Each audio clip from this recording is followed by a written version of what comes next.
eu cantarei da bondade de Deus.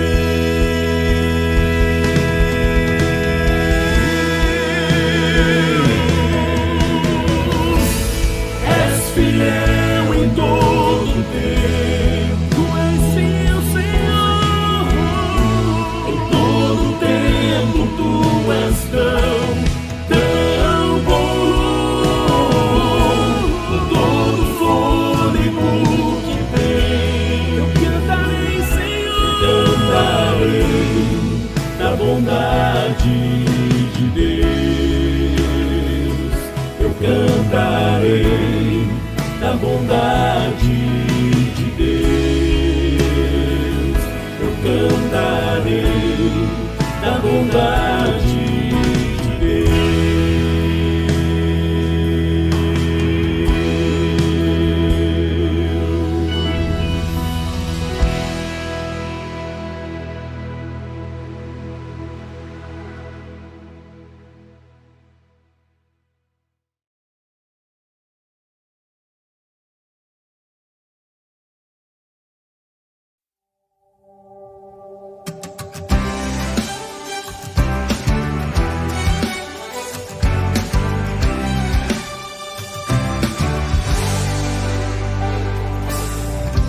Temos um chamado, uma palavra a pregar, mensagem poderosa que pode vidas transformar. É nosso privilégio servir cumprindo a missão, levando esperança a toda tribo e nação. Toda tribo e nação.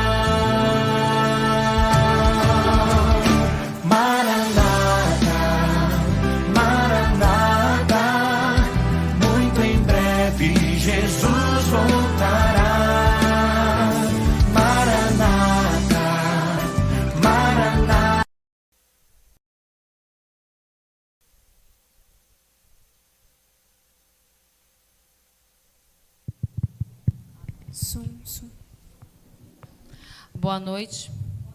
Sejam todos bem-vindos à casa do Senhor. Vamos... É o inicial? Vamos cantar alguns hinos para começar louvando ao Senhor.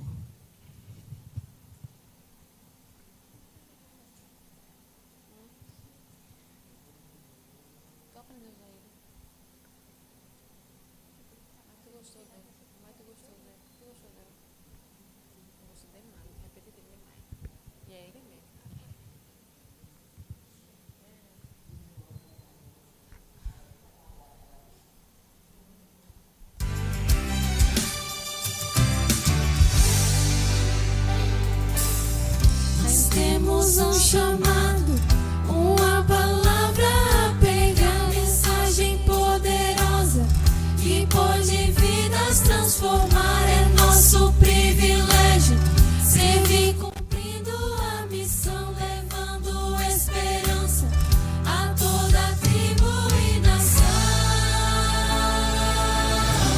Toda tribo e nação. Maranata,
luz irá brilhar.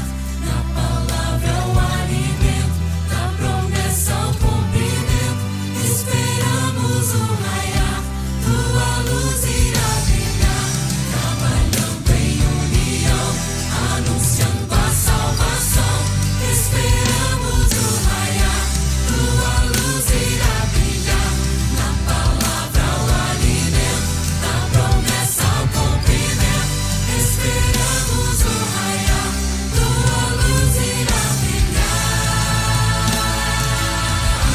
Tua luz irá brilhar. Maranata, Maranata, muito em breve Jesus voltará. Maranata, Maranata, muito em breve Jesus voltará. Maranata, Maranata, muito em breve Jesus voltará. Maranata, Maranata, muito em breve Jesus voltará. Muito em breve Jesus voltará. Muito em breve Jesus voltará.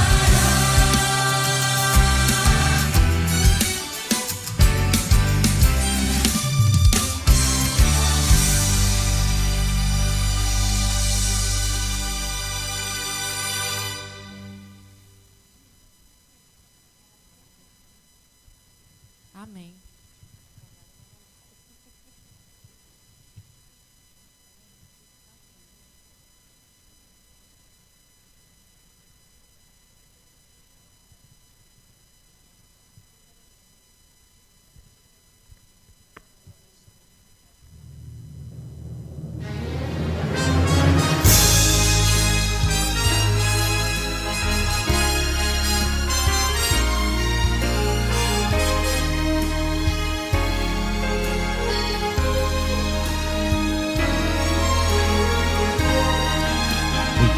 Vamos nos colocar de pé para cantar o inicial.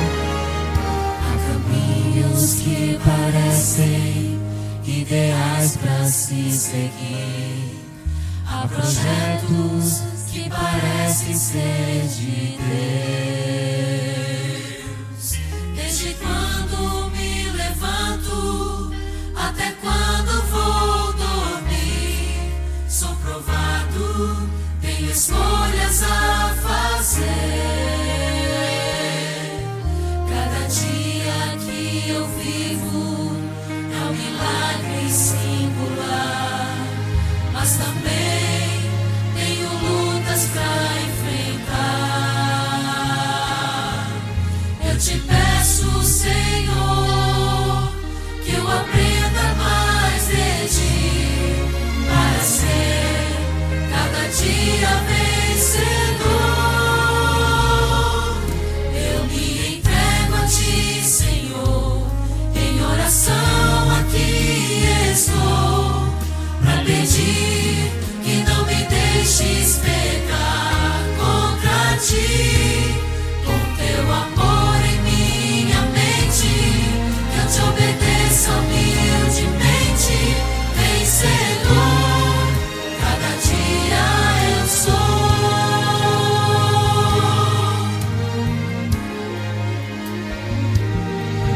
Para todos que me ouvirem, testemunha eu serei.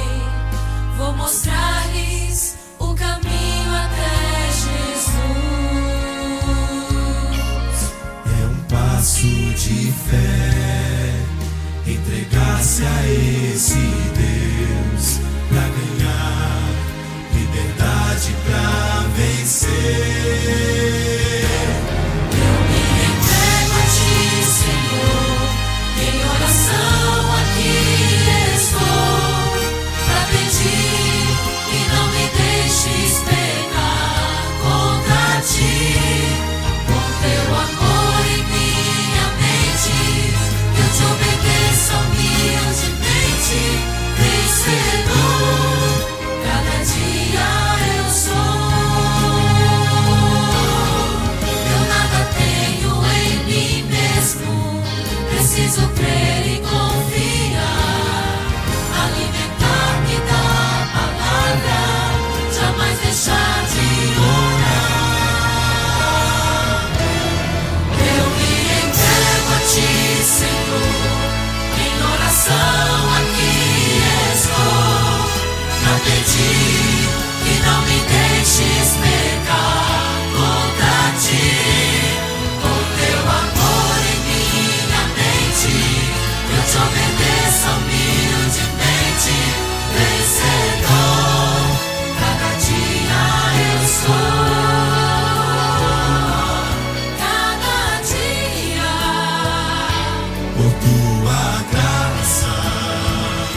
Vamos orar ao Senhor.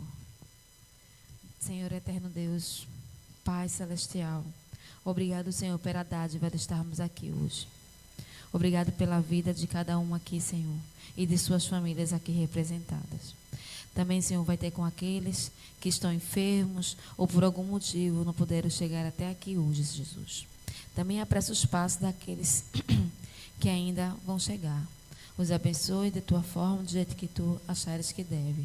Nos ajuda, fica conosco, que o Senhor fale por meio do pregador desta noite, que ele fale coisas que nos eleve até a ti. Nos abençoe hoje e sempre, que te peço em nome de Jesus. Amém.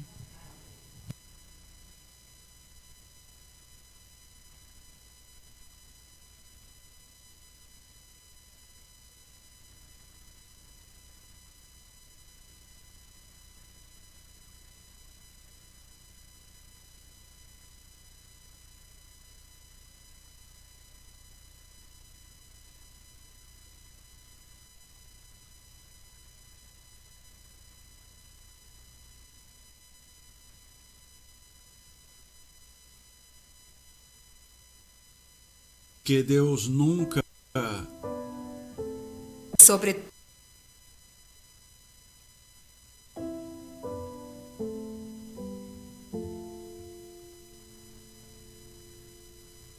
É sobre recomeço.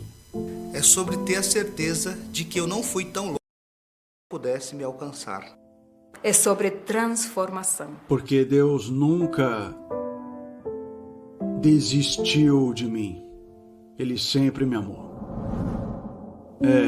Eu vivia em La Paz, eu ainda era jovem, e eu tinha uma esposa a qual eu amava muito, amava mesmo. E com essa esposa eu tive 3 filhos. E nessa época, quando já tínhamos os filhos, ela me traiu. Porque eu só trabalhava. Eu pensei que o dinheiro supriria o amor. Nesse tempo, meu irmão vivia em São Paulo. E nos comunicamos. Ele aqui em São Paulo me disse: meu irmão, tá tudo bem? E eu lhe disse: não tá nada bem. Puxa, então vem imediatamente para cá, traz a tua família, aqui vai melhorar, porque o ideal é estar bem com a família. E assim terminei juntando dinheiro e fui para lá e pensei: vou buscar a minha esposa e os meus filhos, e os trouxe para São Paulo.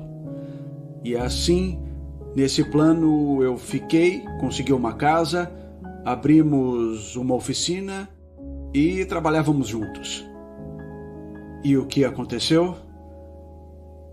Outra vez ela me traiu. Aí acabou.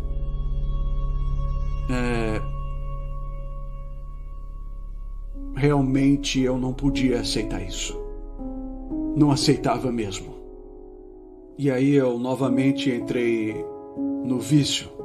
E esse vício me derrubou totalmente. Finalmente eu comprei um teclado. Já era tanto o sofrimento que eu agarrava o teclado, tocava. E um dia o meu irmão me disse: nossa, como você toca lindo, Deus está te chamando. Não sei, e aí ele me falou muitas coisas e eu lhe disse: tá bom, irmão, eu aceito. E aceitei. E eu pensei que nesse período que eu frequentei a igreja Assembleia de Deus, eu era capaz de dar um estudo bíblico. E um dia, por acaso, por coisas de trabalho, eu me encontrei com uma adventista. E ela me perguntou: você é cristão? E eu disse: sim, sou cristão. Poderíamos estudar a Bíblia? Sim, podemos estudar. Eu te dou estudos, eu disse. E chegou o dia do estudo com aquela senhora. Então, irmão, vamos começar? Tá, sobre o amor de Deus. Eu abri a Bíblia e disse que Cristo morreu por nós crucificado, que Deus nos ama tanto. E também diz neste lugar textos que ela me mostrou que eu li que não havia lido até aquele momento. E abriu meus olhos. Esse dia a venda dos meus olhos caiu. Aí eu lhe perguntei, pois ainda não havia perguntado, de que igreja ela era, onde era a sua igreja. Quando cheguei lá, amigo, nossa, que surpresa eu levei. Todos os irmãos saíram, me abraçaram, me cumprimentaram e outro como um conhecido, como se por anos eu pertencesse a essa igreja. Eu quero me batizar. Eu quero pertencer a esta igreja. Querido amigo, querido irmão, o que você faz neste mundo, o mundo te julga, o mundo não te perdoa. Mas, se você pecou e pede perdão, Deus te perdoa. Você quer isso também? Então aceite a Cristo. Já é hora, não há tempo a perder, porque o tempo é curto.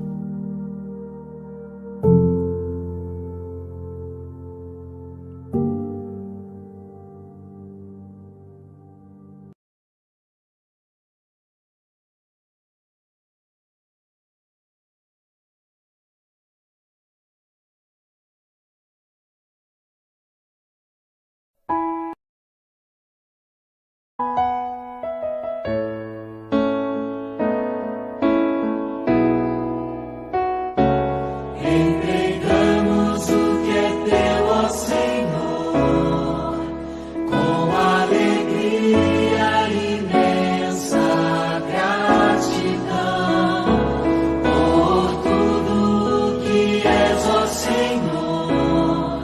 Iremos honrar nosso pacto de salvação, ofertas, recursos e talentos. Na tua obra queremos depor, mas os dízimos nós devolvemos como prova do nosso amor.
Como pode um pintor ser refém de sua própria obra? Ou quem sabe um escritor prisioneiro em sua história?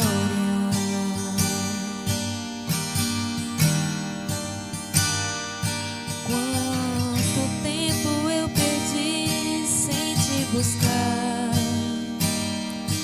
Quanta espera o tempo já te fez passar?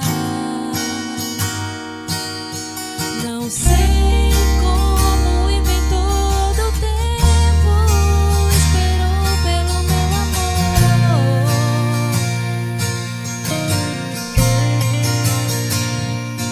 Não sei como o dono do universo teve que pedir meu coração.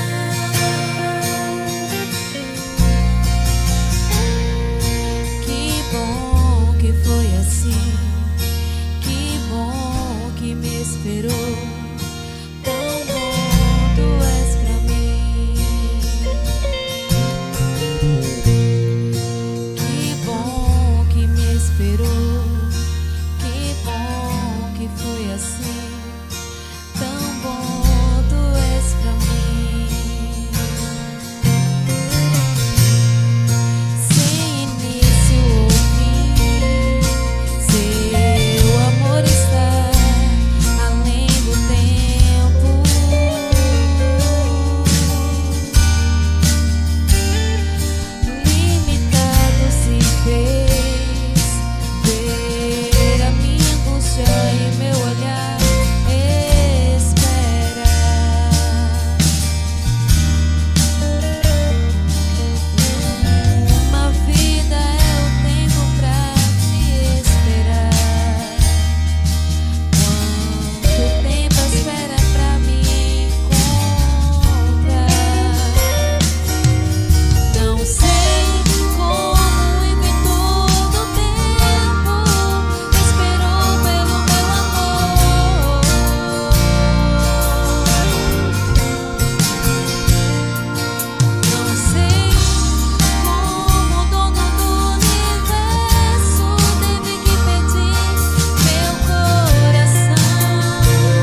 que me esperou, tão bom tu és pra mim. Que bom que foi assim, que bom que me esperou, tão bom tu és pra mim. Amém.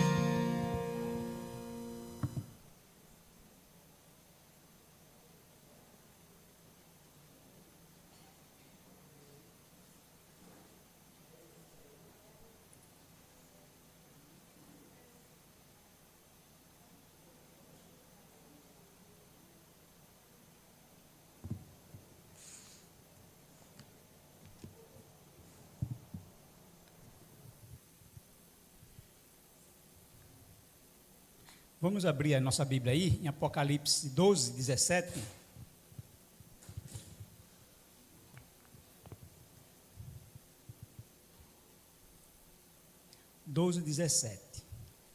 E você já vai marcar para virar a página para ler 14 e 12. É os dois versículos que explica e define o remanescente, os fiéis que estarão em pé nos últimos dias. E hoje vamos dar sequência à segunda parte do que nós começamos domingo, sobre as profecias que se cumprirão nos últimos 7 anos. Mas vamos ao texto, né? Podemos orar? Então oremos. Santo poderoso Deus, te agradecemos, Senhor, por estarmos todos aqui reunidos, esse povo, essa família maravilhosa, para juntos ouvirmos a tua palavra, para juntos aprendermos de ti, ó Deus, e através da Santa Escritura, como a luz, como uma lâmpada, nos dá direção para mostrar o caminho que devemos sempre seguir. Esse caminho que é apertado, é estreito, mas que nos leva ao céu. Que o Senhor firme nossos passos, não nos deixe vacilar, desanimar nem desistir, mas permanecermos firmes até o fim, em nome de Jesus. Apocalipse 12, 17, nos diz aí que o dragão irou-se contra quem? Contra a... Tá comigo aí ou não?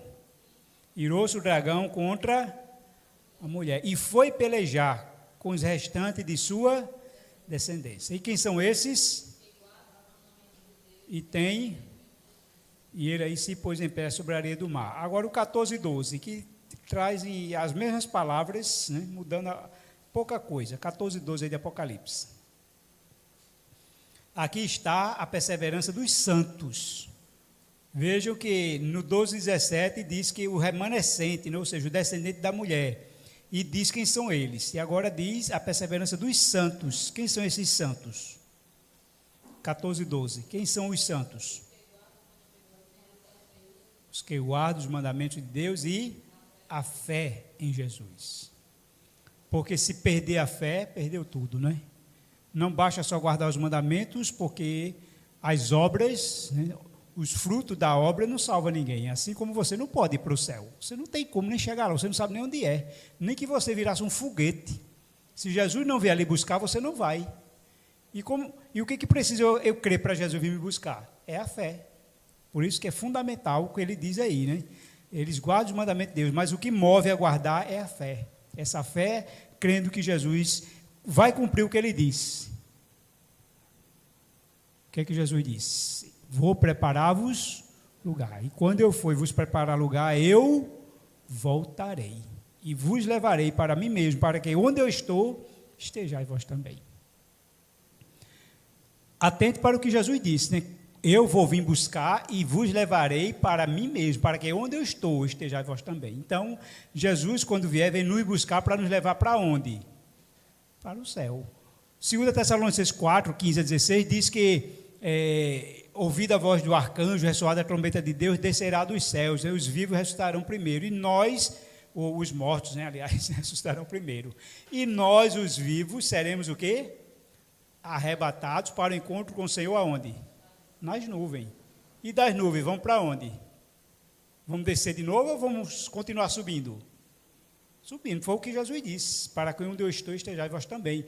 contraria aqueles que dizem que vai existir um reino milenar aqui na terra. Jesus vai vir, mas ele vai descer para a terra e vai reinar aqui 1000 anos nessa terra. Isso é que é heresia, né? Porque não tem nenhum fundamento bíblico esse tipo de ensinamento. Mas nós, segundo a sua promessa, aguardamos novos céus e nova terra. E antes de habitarmos na nova terra, teremos um período de 1000 anos no céu. É assim que está em Apocalipse. Apocalipse 20. Essa é a nossa grande esperança. Então, nós, né, como igreja adventista, nós vimos aqui o cumprimento dessa igreja nessas palavras. Ou seja, a igreja adventista é uma igreja que ensina exatamente o que está na Bíblia. E que o povo de Deus dos últimos dias é esse povo que o inimigo está irado. É esse povo que é obediente a Deus. É esse povo que sabe o que é temer a Deus, o que é amá-lo, o que é servi-lo, o que é adorá-lo. Esse povo que o inimigo está irado é exatamente esse, em que nos diz aí que são os que guardam os mandamentos de Deus e têm o testemunho de Jesus. Esse povo, ele ensina que Jesus é o único Salvador. É o único que pode salvar. E que o seu sacrifício foi único e suficiente para salvar todo que nele crê. Alguns perguntam, eu preciso guardar o sábado para ser salvo? Bom, seria a mesma coisa que você dissesse...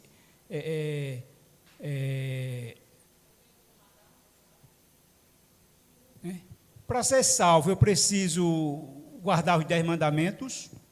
Não. Para ser salvo, você não precisa guardar os 10 mandamentos. Então, eu posso transgredir os 10 mandamentos. Então, você vai poder matar? Quem sabe, o sábado você transgride uma vez por semana. Então, você matar uma pessoa por semana, você vai ser salvo? Se matar um por semana? Se roubar, quem sabe, só uma vez por mês, né? Para roubar uma feira básica, né? Vai ser salvo? Então, veja que a guarda dos mandamentos não salva ninguém, mas a quebra dele vai impedir que você suba, porque você está praticando pecado. Então, o que você tem que fazer, então? Não pecar. Exatamente, não pecar. E como é que eu posso viver uma vida sem pecado? Aí só com Jesus. Porque sem Jesus você não vive. Não vive de jeito nenhum. Então, é por isso que os que guardam o mandamento de Deus, eles têm o testemunho de Jesus, têm a fé em Jesus, porque sabe que sem Jesus, ninguém guarda mandamento sem Jesus. Pode até tentar, né? Como o jovem rico, né? Ah, Senhor, mas isso aí eu tenho guardado desde a minha infância. Mas não era essa guarda religiosa, essa guarda que Jesus estava se referindo. Jesus estava olhando para ele, estava vendo que ele estava fazendo uma guarda, mas sem amar a Deus e sem amar ao próximo. Então, isso não faz com que ninguém seja salvo, porque perdeu a fé em Jesus. Quando Jesus disse, vá, faça isso e venha, ele não fez. Então, ele não tinha fé em Jesus. Ele queria alcançar os céus pelos seus méritos, pelas suas obras, pelos seus esforços, pelo seu talento, pela sua riqueza. Mas é em vão, é inútil. Então, lembremos disso. Então, o que nós ensinamos e pregamos é exatamente o que está na Bíblia. Não vamos ensinar algo que a Bíblia não esteja, porque da Bíblia não se tira nada e nem se acrescenta. A própria Bíblia condena todo aquele que tira algo, né? Ou seja, está na Bíblia, não, mas isso não vale, eu tiro, isso já passou. Ou então acrescentar algo, olhe, se prepare aí para o arrebatamento secreto, de repente alguém pode estar aqui e sumir. Isso tem na Bíblia, é isso? Não. Então, alguém está complementando, colocando algo que não está na Bíblia, também não pode. Então, nós precisamos ser fiéis à palavra, e é por isso que o povo que é fiel à palavra é perseguido. É perseguido, e é chamado de seita, é chamado de herege, é chamado de qualquer coisa que o inimigo queira fazer com que você desista. Mas não se perturbe com isso, porque exatamente isso mostra que você está no caminho certo, no caminho da verdade, no caminho da palavra de Deus. Porque aqueles que dizem que está errado têm que mostrar o certo. E qual é o certo? Pela palavra, né? Abra a Bíblia e me diga. Se você diz que eu estou errado, então qual é o certo? Não adianta apenas dizer que está errado. Então qual é o certo? Tem que mostrar a verdade. Então nós seguimos a Bíblia e somente a Bíblia, né? Estou dando esse esclarecimento até para alguns aí que dizem que nós idolatramos, inclusive, vamos dizer assim, Ellen White, os escritos do Espírito de Profecia, né? Mas você vê que o que nós ensinamos aqui é o que está na Bíblia. E o que Ellen White recebeu de revelação foi algo que está na Bíblia. Ela não recebeu nenhuma nova revelação. Nada que não esteja na Bíblia. Nada. Porque está na Bíblia. Então, ela não, algo que seja novo, que não esteja na Bíblia, então algo que ela ensina que não está na Bíblia porque foi revelado a ela. Não existe. Não existe isso.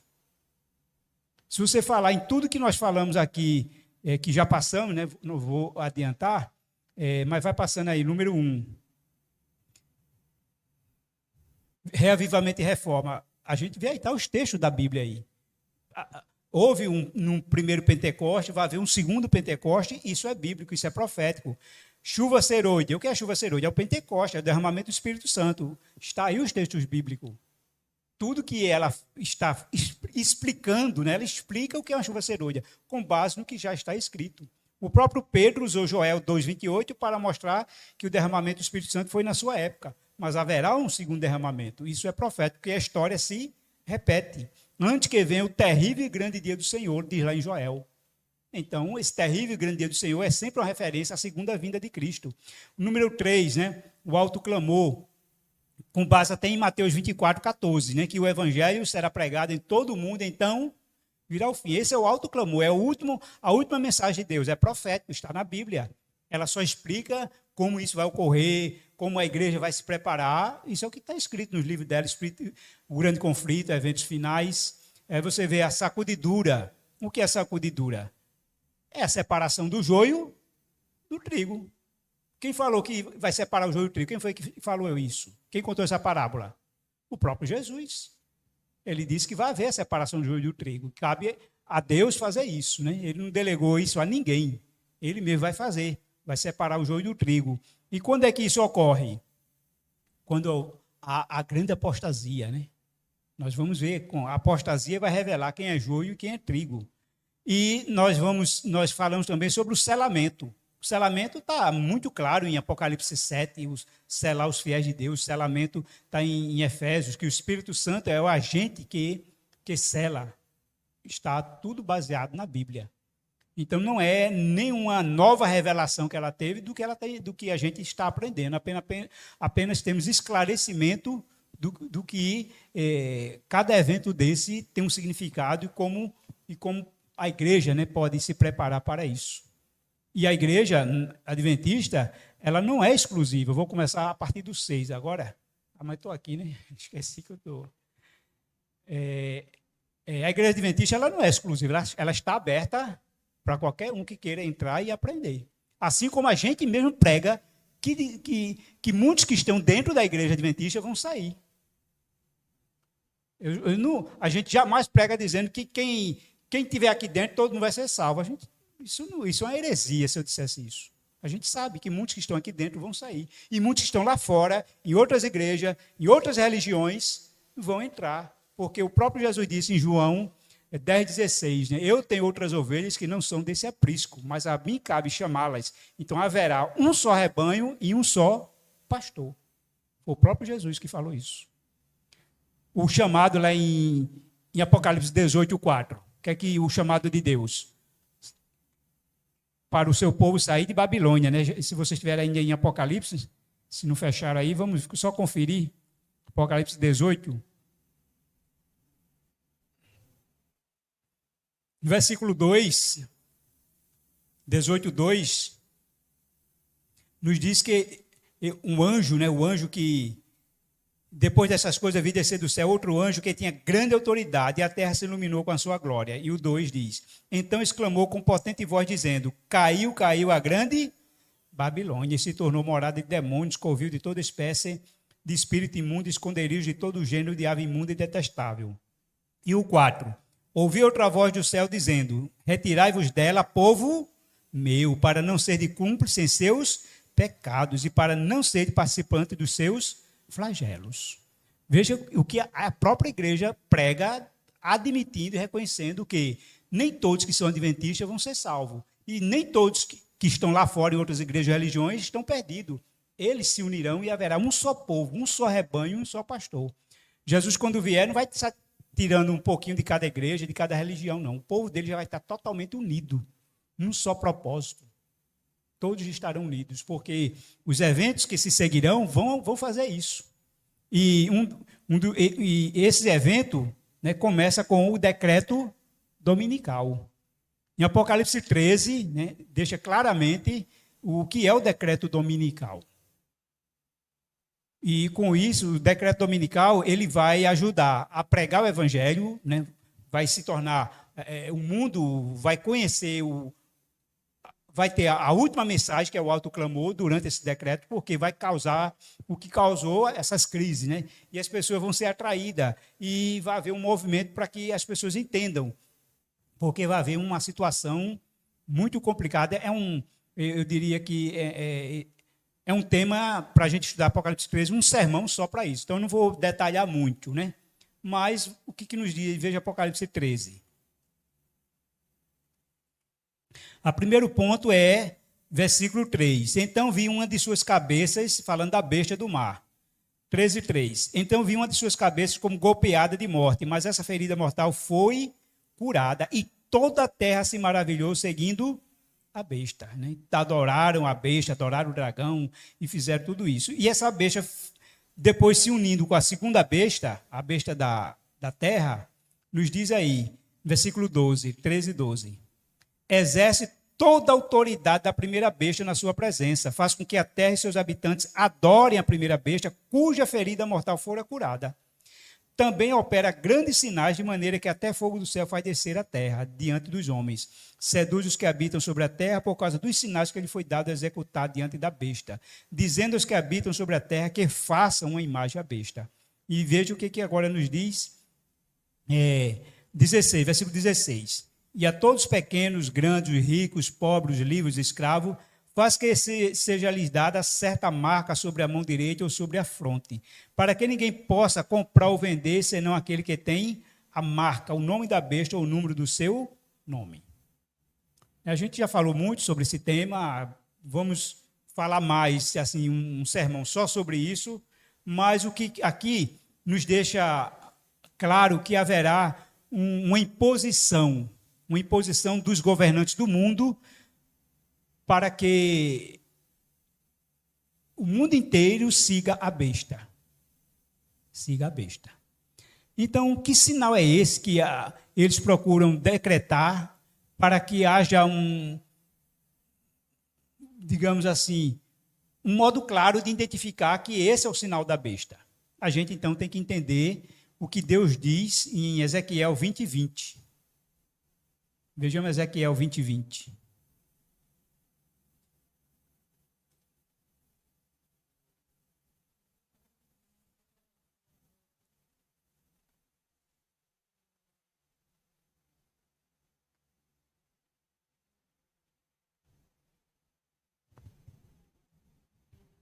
Ezequiel 20:20.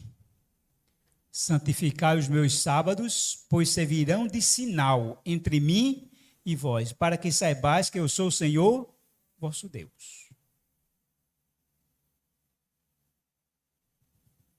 Muitos ficam sem entender essa questão do sinal. Não é um sinal visível, não é um carimbo, não é código de barra, não é chip, não é nada disso.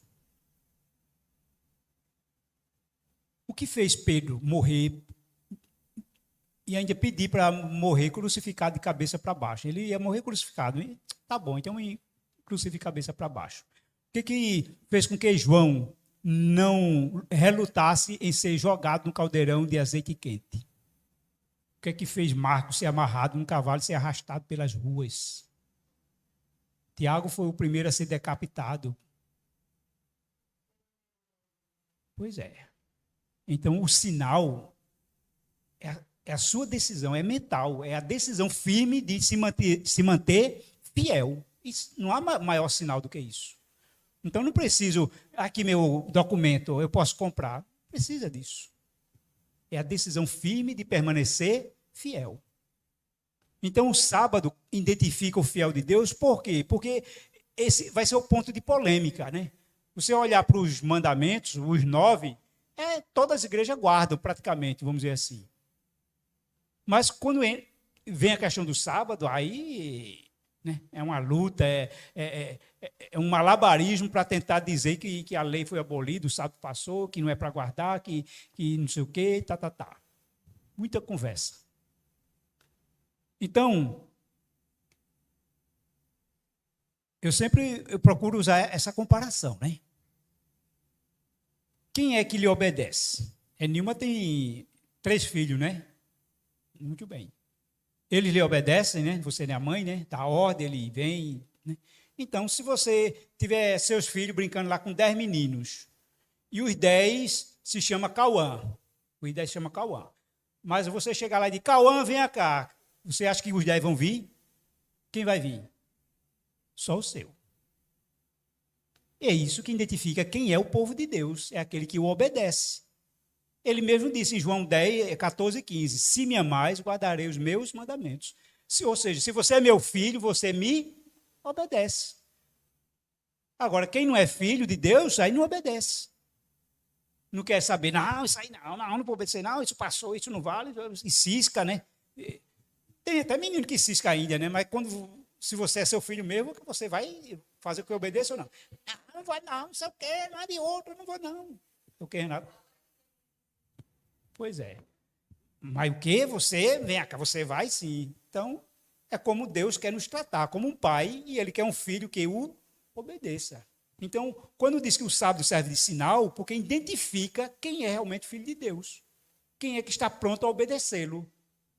Porque se uma pessoa não obedece Deus aqui na terra, como é que vai obedecer Deus por toda a eternidade? Vai ser um perigo, né? E até de se levantar um novo Lúcifer. Então, a obediência não torna você salvo. A obediência identifica que você está salvo. Porque você está, por amor a Deus, fazendo e obedecendo e fazendo o que Ele quer. E por isso que o inimigo está irado, né, contra os que guardam os mandamentos de Deus. Porque eles se identificam como filhos de Deus. Filhos, né? Filhos são herdeiros. Filhos são herdeiros. Filhos não são conquistadores. Os filhos não conquistam, porque eles herdam o que os pais deixam.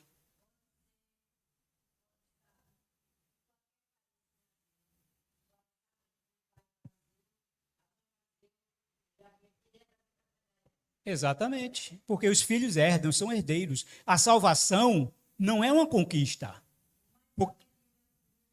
Porque quem foi que garantiu a salvação? Foi Jesus, então a salvação é uma herança. Agora, é como a irmã disse, né? Tem que se apossar da herança, né? Tem que querer essa herança. Porque tem filho que pode dizer, eu não quero, meu pai morreu, não quero nada dele. Eu deixo para meus irmãos, não quero nada. Tem uns que dizem isso, né?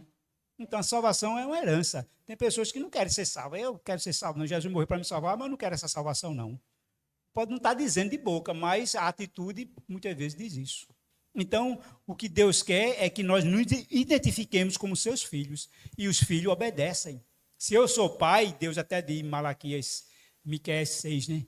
Se eu sou pai, onde está o respeito para comigo? Onde está a obediência? Então, Deus é pai, se você é filho, então, qual a coisa mais comum na relação entre pai e filho? Esse relacionamento de obediência, de amor, de cuidado, de proteção. Qual é o papel do pai na relação? Proteger, amar, cuidar, prover, não é? E é isso que é o papel de Deus. Qual é o papel do filho, né? Respeitar, amar, obedecer, dá no mesmo. Porque quando Deus colocou pai e mãe aqui na terra, colocou como representante dele. É por isso que o 5º mandamento diz o que lá? Obedeça seu pai e sua mãe? Não. Respeite seu pai e sua mãe? Não. Sabe como é que começa o 5º mandamento? Honra. Porque honra só é devida a Deus. Lembra do texto que diz lá, que Deus diz, aos que me honram, eu honrarei. Honra é ser devida a Deus. Por isso que quando Deus coloca lá, honra teu pai e tua mãe, está pedindo que dê a honra ao pai e mãe A honra que é devida a ele. Não veneração, não se tem adoração, mas a honra. Honra envolve tudo, respeito, obediência, envolve tudo. Mas a honra que se deve a Deus, porque Deus colocou pai e mãe como representante na terra. Porque representa Deus. Toda a relação que nós temos para com Deus está numa família. Por isso que o inimigo é irado contra a família, porque se ele desvirtuar, destruir a família, destrói a nossa relação com Deus. Porque nós vamos ver Deus como você vê seu pai, como você vê sua mãe, e a relação que você tem com seu pai e sua mãe, você vai ter com Deus. E por isso que essa inimizade, não é? Então o decreto dominical, exatamente isso, identifica, se Deus tem um sinal que identifica os seus, o decreto dominical já identifica um dia que esse poder perseguidor vai instituir como seu. Ou seja, Deus tem um dia dele, identifica quem é dele, então o diabo lança, através dos governantes, quem é fiel a mim, os meus fiéis vão me obedecer, vão guardar o domingo. Pronto, é o sinal dele. Porque sempre Satanás trabalha contrafazendo Deus. O mal não é criativo, o mal só existe a partir do bem. Você não existe nada, né? Eu sempre digo isso, né? Não existe nada original do mal. Porque se existir alguma coisa original do mal, ele se torna invencível. Porque o mal é sempre algo que já existe a partir do bem. Então, Deus tem um dia, Satanás criou o dele, né? Ele não tem nada novo que diga, um sinal do diabo é algo novo que não tem. Ele pegou, a partir do que Deus tinha, criou o dele, então, para poder identificar os dele. E esse dia, ele vai impor, né? Veja que a Bíblia diz, vai impor, para quem só possa comprar ou vender, quem for obediente a ele. E quem não puder, ora, veja a questão, se só pode comprar e vender quem tiver o sinal dele, ou seja, quem continuar fiel na guarda do domingo vai poder comprar e vender, mas quem não for, não vai poder comprar e vender. Como isso pode ser? Veja que é muito simples, né? Quem aceitar o domingo vai estar livre, está numa boa, trabalhando, estudando, comprando e vendendo. Mas quem não recusar aceitar o domingo, continuar fiel ao sábado, vai ser preso, perseguido, ou fugir, ter que se esconder, né? Ou ser preso. Vai poder estar comprando e vendendo quem está preso? Quem está preso, quem está foragido, vai estar livremente comprando? Veja que não vai estar. Mas não pense que essa situação de ser preso, de ter que ficar escondido em algum lugar, é algo ruim. É Deus já preparando para o próximo passo, não é algo ruim. Assim como Deus permitiu que José fosse jogado no buraco, vendido como escravo, né? A princípio parecia ruim, não era? Mas foi ruim depois? O resultado final foi ruim? Não, Deus estava só preparando o caminho para o que viria depois. Porque o que vai vir depois, aí você vai entender porque é melhor que você esteja ou preso ou escondido num buraco, numa caverna. Porque o decreto dominical vem junto com essa perseguição que vai gerar. A perseguição justamente vai gerar prisões para alguns ou fuga para outros. Essa a perseguição vai gerar. Mas no próximo, né, isso vai vir junto com... Passa aí. Cadê? Observe que nós lemos aqui que opera grandes sinais de maneira que até fogo do céu faz descer à terra. Os enganos satânicos, né, ele não vai usar só da força, impor, obrigar, prender, matar, blá, blá, não. Ele vai usar de estratégias, de engano, de sutileza, de recompensa, de cargos, de promoção, de prêmios.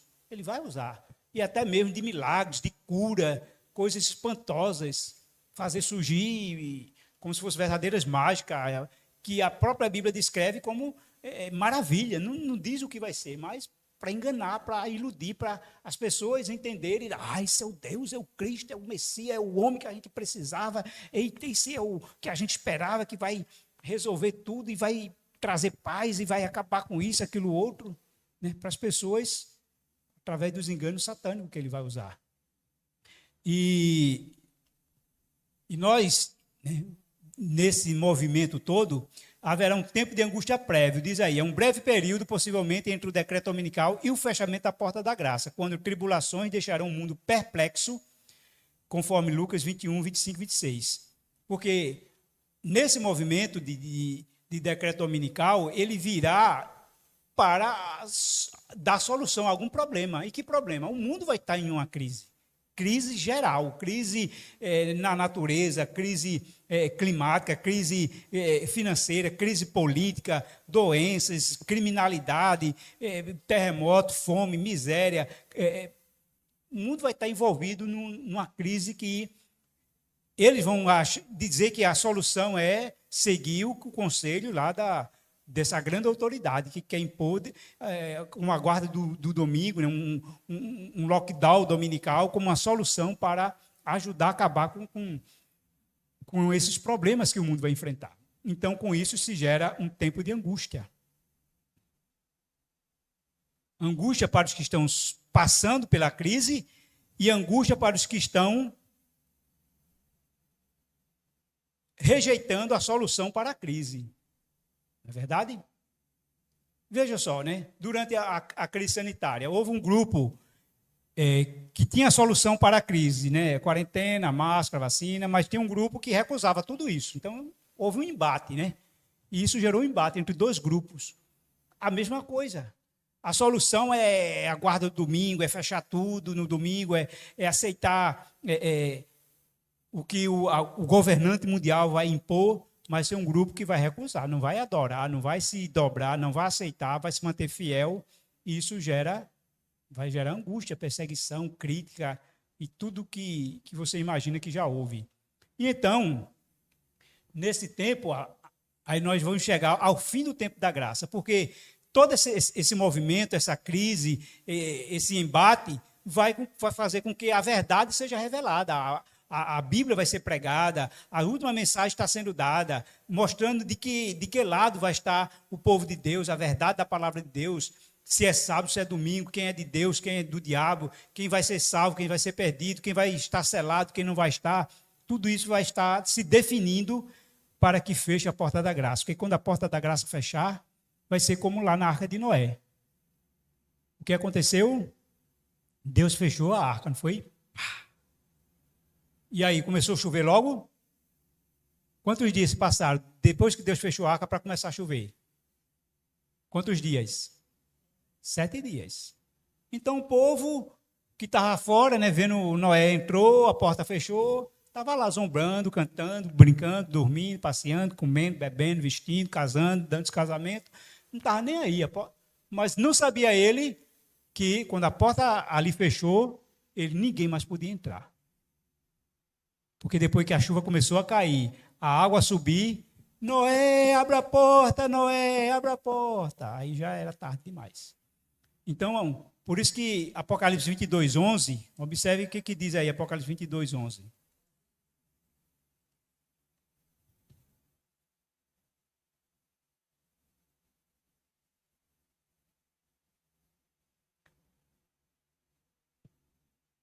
Continue o injusto fazendo injustiça. Continue imundo ainda sendo imundo. O justo continue na prática da justiça e o santo continue a santificar-se. Deus não diria isso se ainda houvesse oportunidade de salvação. Deus não ia dizer que o imundo, ou o injusto, ou o ímpio continuasse na prática. Pelo contrário, Deus queria chamar para salvá-los. Mas quando ele diz isso é porque já fechou a porta da graça, não tem mais oportunidade. Quando é esse momento que fecha a porta da graça? Aí a gente vai aí para Apocalipse 16.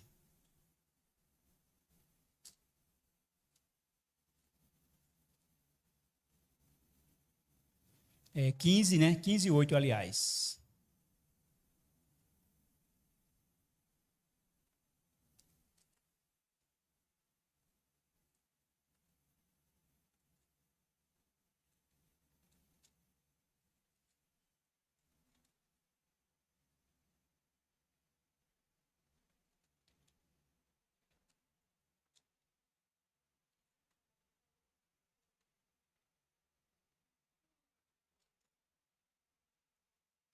Está feito. Deixa eu ver um outro texto aqui.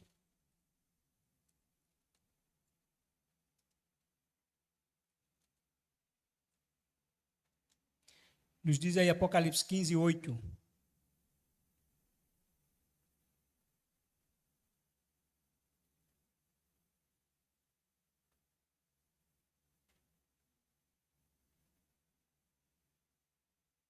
Aliás, é esse aqui que eu quero, é 16, 17. Apocalipse 16, 17. Observe como diz aí, 16, 17. Então derramou o sétimo anjo a sua taça pelo ar, e saiu grande voz do santuário, do lado do trono, dizendo: feito está, ou está feito.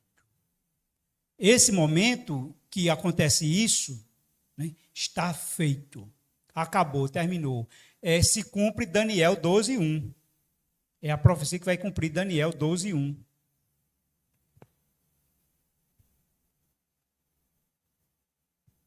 O que nos diz aí Daniel 12, 1?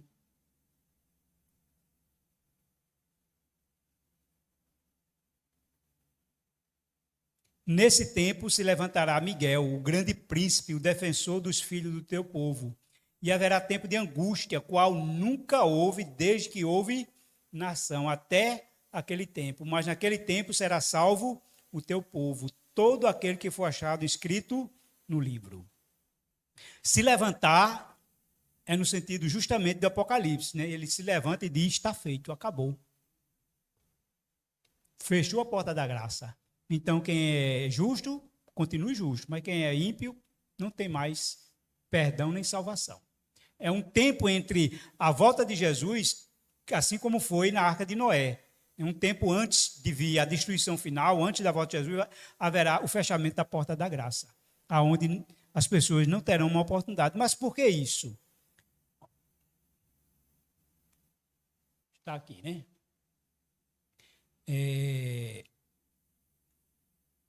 No 11, deixa eu ver se é aqui. Os ímpios, depois de terminada a intercessão no céu, o 10, cadê aí? Haverá um período de aflição sem precedente, né? A grande tribulação, em que os anjos não mais conterão a fúria dos homens, da natureza e do mal. As 7 pragas castigarão os ímpios as 7 pragas castigarão os ímpios, né? Descrito em Apocalipse 16. Observe, né? Quando você fechar a porta da graça, os anjos não mais conterão a fúria dos homens. O Espírito Santo não atuará mais para convencer ninguém. Então, todos os ímpios estarão completamente livres, sem nenhuma rédea, sem nenhuma restrição, para ser usado pelo mal. Porque pelo bem já não tem mais jeito. Os que são do bem estarão, alguns, como diz, presos, outros foragidos. E o mundo entrará numa grande angústia e tribulação, jamais vista em todo o tempo. Como o próprio texto diz, né? Haverá um grande tempo de angústia, qual nunca houve, desde que houve nação. E eu pergunto, aonde eu quero estar quando esse tempo chegar? Eu quero estar ou dentro de uma caverna, lá no meio da mata, ou até mesmo preso, guardadinho numa cela, porque o mundo vai estar de uma maneira insuportável. As pessoas se destruindo, matando uns aos outros. A natureza vai estar fora de controle, a própria natureza, que nos diz aqui. Então, é por isso que eu digo, né? Quando Deus vai permitir que alguns sejam presos, teremos que fugir, é para já preparando para nos guardar para o que virá depois. Porque não queira estar num mundo sem Deus, sem o Espírito Santo, sem os anjos, retendo nem impedindo nada. É terrível, vai ser terrível. Esse grande tempo de angústia é só depois, claro, que fechar a porta da graça, porque é quando vai cair as últimas 7 pragas do Apocalipse. E só que vem a pergunta, o mundo vai se destruir ele mesmo uns aos outros? Claro que não. O diabo não vai querer destruir toda a humanidade, porque aí vai, como dito, vai estar limpando o caminho. Ele não vai fazer isso. Ele vai usar os ímpios para destruir o povo de Deus. É justamente o que vai acontecer, um decreto de morte. Ou seja, tudo que está acontecendo de ruim no mundo, tudo de ruim dessa grande tribulação, eles vão culpar um povo fiel, porque ainda está na terra. Não foi arrebatado nem vai para o céu, não. Está aqui na terra. Como eu disse, vai estar em lugares desertos, reservados, mas a promessa de Isaías 33:15, né? O seu pão lhe será dado e suas águas serão certas. Deus estará cuidando do seu povo. O Espírito Santo, os anjos vão sair do meio dos ímpios, porque não tem mais perdão nem salvação, mas vai estar protegendo o seu povo. Vai estar protegendo. Deus não vai deixar que os ímpios caiam, né, como de com tudo em cima do seu povo. Não vai deixar. Então, o que é que eles vão fazer? Vão movimentar o mundo para um decreto de morte, para poder matar esse povo, culpando eles de ser o causador dos males do mundo. Então, como aconteceu na história de Esther, né? A história de Esther está lá, não como é uma história passada, mas uma história que vai se repetir. Vai estabelecer um decreto, dia e hora, para matar o povo. Né? Porque Amã, né? Fez isso. Fez com que o rei assinasse um decreto, decretando o dia, a hora e o ano que todos os judeus seriam mortos. E é isso, esse decreto vai se repetir. Quando todo o povo de Deus vai se decretar para morrer. E aí, enquanto isso, o povo de Deus vai estar passando por uma angústia de Jacó. Chamamos de angústia de Jacó. Porque Jacó, depois que voltou, 20 anos depois que voltou com a sua família, ele ouviu que Saul vinha ao encontro dele. E ele não temeu morrer, mas ele temeu saber se o seu pecado estava perdoado. Ele enganou o irmão, né? Fugiu do irmão. E ele queria ter a certeza que Deus o perdoou, para que ele pudesse ter tranquilidade, porque durante esses 20 anos ele não tinha paz. Toda vez que Labão o enganava, trocou Raquel por Lia, trocou o salário dele 10 vezes, ele sempre lembrando o que fez com o irmão. Sempre vinha à mente o que fez com o irmão. Ele não tinha paz, nem sossego. Então, essa angústia de Jacó vai gerar essa, digamos assim, incerteza, ou a busca da certeza se foi perdoado. Né? Porque nós vimos que a porta da graça já fechou. Se o pecado não foi perdoado, né, vai estar perdido. Mas essa angústia de que está perdoado gerará essa angústia. Mas essa angústia levou Jacó a quê? Aí para o Vale do Jaboque, ou seja, ele deixou todo mundo ir na frente, ele sozinho se reclusou lá num local, orou intensamente a Deus, né, pelo perdão. E assim os salvos vão entrar em angústia, mas essa angústia o levará à oração, a mais comunhão com Deus, a estar mais perto de Deus. E Deus lhe dará a paz, a certeza do perdão. Então, esse decreto, o cumprimento dele é o que está descrito no Armagedon, Apocalipse 16, que é a sexta praga. É quando os reis do mundo se unem para a destruição final do povo de Deus. A última grande batalha. O Armagedon nos diz aí que é a última batalha entre o bem e o mal, que incluirá aspectos políticos, militares e religiosos. Terá alcance global e ocorrerá entre a sexta e a sétima praga. Cristo e seu povo triunfarão, porque a sexta praga é o Armagedon, nos diz bem claro que é a preparação, é quando eles vêm, digamos assim, marchando para dar fim, dar cabo ao povo de Deus, seja nas prisões, seja onde tiver espalhado, nos sítios, nas fazendas, nos buracos, onde tiver, eles vão marchar para a destruição final. Isso, claro, não envolve não só aspecto, como diz aqui, militar, mas religioso, porque para convencer, para ganhar a confiança, transmitir a ideia de que esse povo é que está sendo o causador de tudo no mundo. Né? Então, a guerra política, a guerra ideológica e o uso militar para a destruição. Mas o que ocorre é a sétima praga. O que é a sétima praga, na verdade? A sétima praga é o livramento. Se você olhar em Apocalipse 16, quando fala da sétima praga, é sétima praga para ele, né? Porque para o povo de Deus é o livramento. Por quê? Aí você vai ver em Apocalipse 16, 17. Então o anjo, então derramou o sétimo anjo, né? Veja, o sétimo a sua taça, que é a sétima praga, o sétimo flagelo. Apocalipse 16, 17. Ele derramou pelo ar, e saiu grande voz do santuário do trono, dizendo: está feito. E sobrevieram relâmpagos, vozes, trovões, e ocorreu um grande terremoto, como nunca houve, desde que houve gente sobre a terra. Então, quando esse exército, né, esse grupo militar começa a marchar sobre a terra, há o terremoto, começa a abalar, e eles com medo, e ainda mais, nos diz ainda, e a grande cidade se dividiu, um terremoto tão grande que vai causar fendas. E lembrou-se Deus da grande Babilônia para dar-lhe do vinho do furor da sua ira. Todas as ilhas fugirão e os montes não foram achados.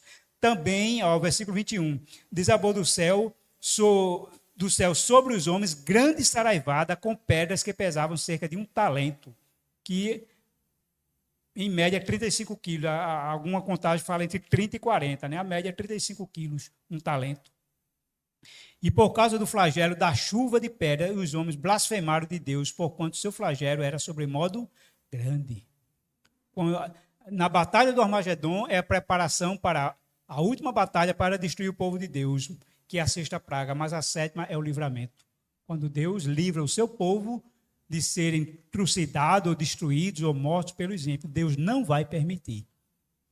Há alguns que ensinam que haverá uma perseguição de 3 anos e meio, né? Muitos aplicam que literalmente esse período do Apocalipse como uma nova perseguição que vai haver. Esses são os futuristas que falam esse tipo de ensinamento que não é bíblico. Essa profecia dos 3 anos e meio é a profecia dos 1260 anos, né? 3 anos e meio são 1260 dias, que já se cumpriu durante o período papal. Não vai haver uma perseguição do povo de Deus durante mais 3 anos e meio. Isso não é bíblico. O povo de Deus, sim, vai, como eu expliquei, vai estar foragido, escondido, mas Deus o protegerá e no livramento final, vai dar o livramento final nesse tempo. E com isso, vem em seguida a vinda de Cristo. O grande momento que nós mais esperamos e aguardamos, mais almejado, mais desejado e que vai culminar, né, com tudo que nós esperamos. A vinda de Cristo vai fazer a gente esquecer tudo que passou. É como o próprio Jesus diz, né? A mulher sente aquela dor, mas quando o menino nasce, que ela vê, ela ri, ela chora de emoção, esquece toda a dor que passou. Parece que nem não sentiu dor nenhuma. Assim é a vinda de Cristo. Tudo que a gente passou, tudo que sofreu, tudo que aconteceu, a gente esquece completamente diante do brilho da sua glória. A vinda de Cristo, a nossa grande esperança que nós almejamos e aguardamos esse grande momento. Mas para isso acontecer, nós precisamos ser fiéis a toda a prova. Ser fiel até a morte e dar-te a coroa da vida. Não temas, ó pequenino rebanho, porque foi do agrado do Senhor dar-vos o seu reino. Deus tem um reino eterno para nos dar. Então não deixe que nada aqui terreno, nada passageiro desse mundo, ou seja, recompensas, ou seja, até mesmo a dor física ou ameaça de morte, faça você desistir. Permaneça firme até o fim. E você receberá o galardão, a coroa da vida eterna. Então, vamos cantar, que essa música também seja sua oração. Ser fiel a toda a prova. Vamos ser fiéis a toda a prova e aguardando a recompensa de Deus enquanto Ele volta.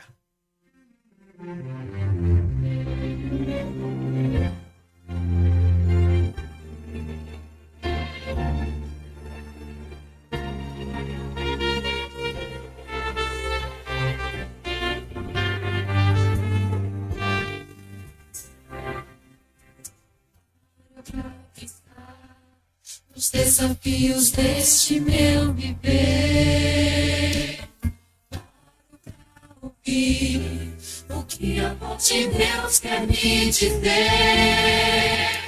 São tantas as pessoas que tenho que enfrentar, mas bem acima delas, sei que está meu Pai.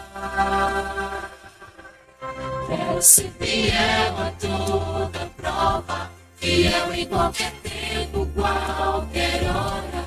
Quero ser fiel no que é pouco, para ser fiel no que é muito.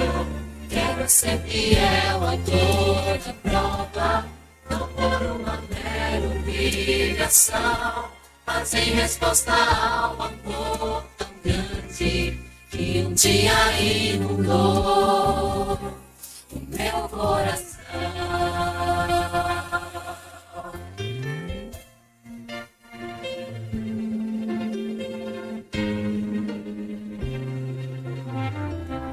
Posso triunfar, conheço alguém que já venceu por mim. Posso me apegar à forte mão de um Deus tão grande assim. Em meio à provação, começo a louvar, e seu poder do alto alcançar. Quero ser fiel a toda prova, fiel em qualquer tempo, qualquer hora. Quero ser fiel no que é pouco, para ser fiel no que é muito. Quero ser fiel a toda prova, não por uma mera obrigação, mas em resposta ao amor tão grande que um dia inundou meu coração. Deus poderoso, Pai tão grandioso, envie em meu auxílio seu anjo mais poderoso. Quero ser fiel a toda prova, não por uma mera obrigação, mas em resposta ao amor tão grande, ao amor tão grande, ao amor tão grande, que um dia inundou o meu coração.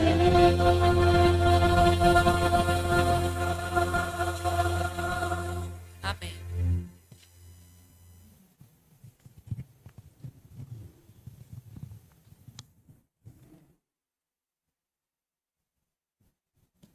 Nosso bom Deus, cada dia nós ansiamos, Senhor, o grande encontro que teremos contigo. Desejamos a tua volta, é a nossa maior expectativa de vida, ó Deus.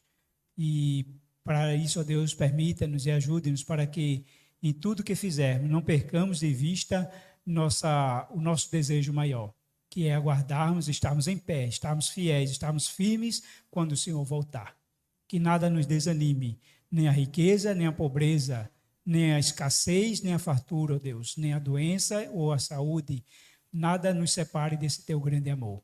Que nada nos afaste de ti, mas permanecermos firmes até o fim, por tua graça e por tua misericórdia e pela tua bondade e teu grande amor, em nome de Jesus. Amém.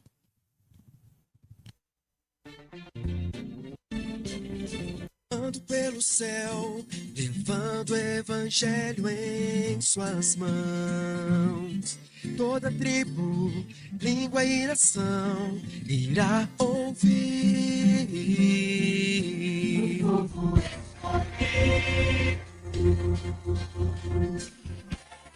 sua voz, temeia a Deus e dai glória, pois seu juízo chegou.